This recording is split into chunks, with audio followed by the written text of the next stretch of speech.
4 रहस्यमयी घटनाएं जो टाइम ट्रैवल को सच बताती हैं। Number 4, Rudolph fence. जून 1951 की रात करीब 11:15 बजे न्यूयॉर्क के टाइम्स स्क्वायर पर अचानक एक शख्स को देखा गया। इस शख्स ने पुराने जमाने के कपड़े पहने थे और वो वहाँ की मॉडर्न चीजों को देखकर हैरान था। वो लोगों को घूर घूर कर देख रहा था। मेट्रो की एक रिपोर्ट के मुताबिक जैसे ही वो सड़क पार कर रहा था, एक हाई स्पीड कार ने उसे टक्कर मार दी, जिससे उसकी मौके पर ही मौत हो गई। पुलिस ने उसकी तलाशी ली तो उसके पास से कई हैरान करने वाली चीजें मिली, जैसे कि 5 सेंट का बियर टोकन, 1854 का घोड़ा गाड़ी का बिल जिस पर पता लिखा था लाइवरी स्टेबल लेक्सिंगटन एवेन्यू। ये एड्रेस 1951 की किसी भी एड्रेस बुक में मौजूद नहीं था। साथ ही पुराने डॉलर के नोट और डॉक्टर रूडोल्फ फेंस सीनियर का बिजनेस कार्ड भी मिला। खास बात ये थी कि ये चीजें पुरानी होने के बावजूद बिल्कुल नई दिख रही थीं। कैप्टन ह्यूबर्ट वी रिम को इस केस की जांच सौंपी गई। उन्हें पता चला कि साल 1939 की एड्रेस बुक में रूडोल्फ फेंस जूनियर नाम का व्यक्ति रहता था, लेकिन उसकी भी 5 साल पहले मौत हो चुकी थी। ये व्यक्ति रूडोल्फ का बेटा था। वहीं रूडोल्फ जूनियर की पत्नी जिंदा थी, जिसने पुलिस को बताया कि उसके ससुर रूडोल्फ फेंस सीनियर 1876 में लापता हो गए थे। हैरानी तो तब हुई जब जांच में 1876 की मिसिंग रिपोर्ट से पता चला कि मारा गया व्यक्ति और लापता रूडोल्फ फेंस सीनियर एक ही थे। हालांकि ये आज भी रहस्य है कि 1846 में गायब हुआ शख्स 1951 में कैसे पहुंचा। वहीं इस घटना को आज भी बेहद रहस्यमयी टाइम ट्रैवल या टाइम स्लिप की घटना माना जाता है। Number 3, Charlie Chaplin film circus.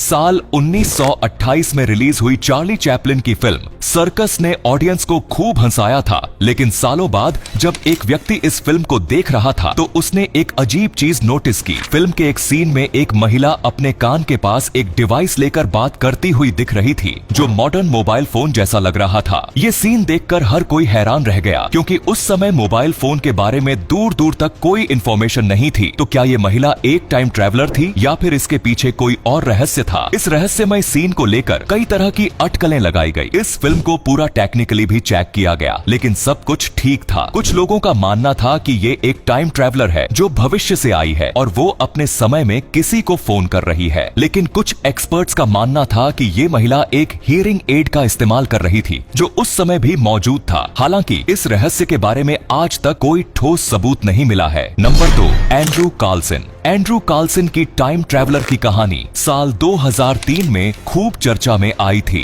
New York में स्टॉक मार्केट में ट्रेडिंग करते समय उसने $800 से $350 मिलियन का प्रॉफिट बहुत ही कम समय में कमा लिया, जो नामुमकिन सा लग रहा था। इससे सिक्योरिटीज एंड एक्सचेंज कमीशन को शक हुआ और उसे इनसाइडर ट्रेडिंग के आरोप में उसे गिरफ्तार कर लिया गया। जब उससे पूछताछ की गई तो उसने कुछ चौंकाने वाला बयान दिया। उसने कहा कि वो साल 2256 से आया है और उसे भविष्य की इस स्टॉक मार्केट के बारे में पूरी जानकारी थी, इसलिए उसने इतनी सही ट्रेडिंग की। कार्लसन ने यह भी दावा किया कि वो टाइम ट्रैवलर है और उसने कुछ अहम घटनाओं की भविष्यवाणी भी की, जैसे कि इराक में युद्ध का अंत और ओसामा बिन लादेन की खोज। पुलिस ने उसे सीरियसली नहीं लिया, उस पर केस चलता रहा और करीब 1 महीने बाद वो बेल पर बाहर आया। लेकिन इसके कुछ ही दिनों बाद वो और उसकी बेल कराने वाला व्यक्ति गायब हो गए। दोनों में से किसी से जुड़े कोई सबूत या रिकॉर्ड नहीं पाए गए। इस कहानी ने मीडिया में काफी ज्यादा हलचल मचाई, लेकिन इसका कोई पुख्ता सबूत कभी नहीं मिला। आज तक ये साबित नहीं हो पाया कि एंड्रू कार्लसन सच में टाइम ट्रैवलर था या फिर ये सिर्फ एक सनसनीखेज अफवाह थी। Number 1, Chinese Swiss watch. साल 2008 में चीनी रिसर्चर्स ने एक पुरानी कब्र की खुदाई के दौरान एक रहस्यमयी खोज की, जिसने सभी को हैरान कर दिया। ये घटना चीन के शांक्सी प्रांत में घटी थी, जहां 400 साल से ज्यादा पुराने पत्थर के ताबूत को खोला गया। ताबूत के अंदर एक अंगूठी के शेप की छोटी घड़ी मिली, जिस पर 10:06 का समय रुका हुआ था। सबसे हैरान करने वाली बात ये थी कि ये घड़ी स्विट्जरलैंड की बनी हुई लग रही थी, जबकि 500 साल पहले स्विट्जरलैंड का अस्तित्व ही नहीं था। ये खोज अपने आप में कई सवाल खड़े करती है। सबसे पहले ये समय को लेकर चैलेंज करती है, क्योंकि जिस दौर की कब्र से घड़ी मिली उस समय इस तरह की घड़ियों का कोई इतिहास नहीं मिलता है। दूसरी बात ये कि स्विट्जरलैंड जो घड़ी बनाने में सबसे आगे है, उस समय उसका कोई अस्तित्व ही नहीं था, इसलिए इस घड़ी का उस समय में वहां होना इम्पॉसिबल सा लगता है। हालांकि इस घटना पर कुछ लोगों का मानना है कि ये घटना टाइम ट्रैवल या किसी दूसरी दुनिया से जुड़ी हो सकती है, जबकि साइंटिस्ट की माने तो वो इस घड़ी को एक मॉडर्न टाइम की घड़ी ही मानते हैं, जो कब्र में किसी तरह से पहुंच गई होगी। तो ये थी 4 रहस्यमयी घटनाएं जो टाइम ट्रैवल को सच बताती हैं। वैसे वैसे इनमें से आपको कौन सी घटना सबसे रहस्यमयी लगी? कमेंट में जरूर बताओ। धन्यवाद।